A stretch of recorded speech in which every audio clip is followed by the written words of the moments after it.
Ang ganda na ngayon ng Luneta guys, kaya tara na, pasyal tayo dito guys, libutin natin itong buong Luneta.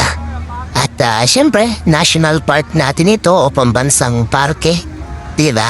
So yun, sino pa bang hindi nakakarating dito? Tara guys, maganda na ngayon ang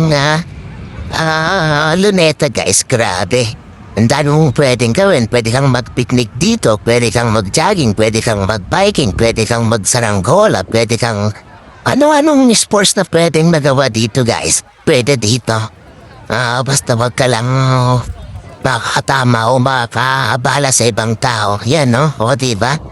Maganda na ngayon pumunta dito sa Luneta kaya sa gabi meron pang ano yan guys, yung fountain, dancing fountain guys, may lights, diba? Ang ganda niyan guys.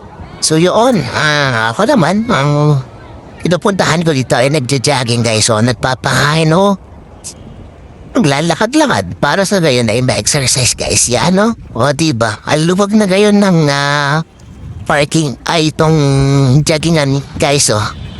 Yun, marami rin parkingan diyan guys, hanap na lang. Anyway, so yun sa mga gustong mag-jogging o dito pa ba main cars pag ganyan nakikita mo guys, o diba? Tara na!